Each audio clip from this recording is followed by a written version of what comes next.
Hello and welcome to Archaeologists Anonymous. I'm your host Sean Silvia, and today's topic is the Mosque of Sultan Hassan in Cairo.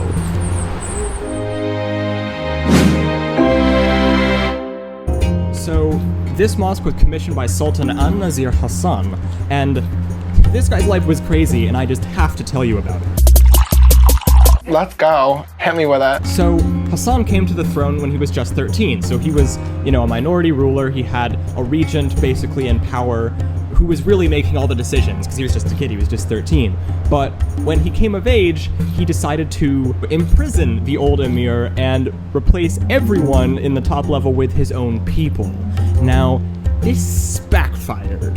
This freaked out all the people who had those positions of power, and they conspired to arrest him. Pay the court a fine or serve your sentence. So, pretty soon after he came to power, he was jailed for 3 years, and his brother took the throne. When he was in jail, he spent a lot of his time studying, he spent a lot of time reading, and we actually think that that influenced the design of the mosque, and we'll get into that later. But after the 3 years were up, and he went back into power, he did the same thing again. He replaced all of the, elite people in the government with his own guys.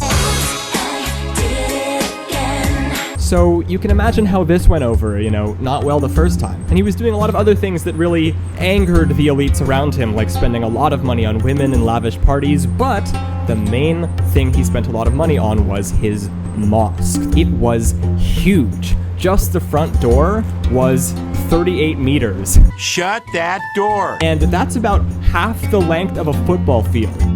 For the door.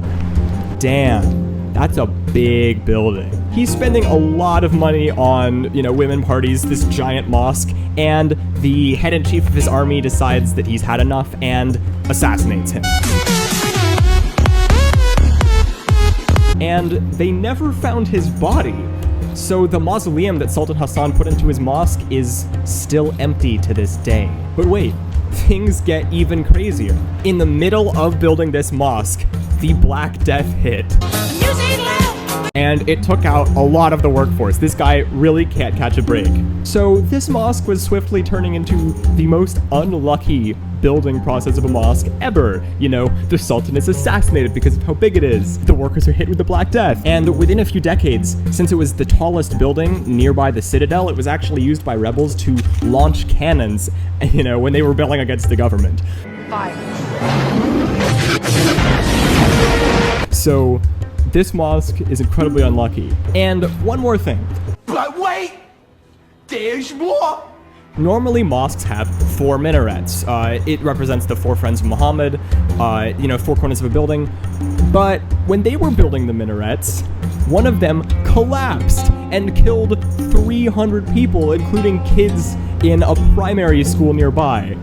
So they actually just left it at 2. They were like, yeah, we're not going to try that again. So the building of this mosque was truly cursed. You have failed the vibe test.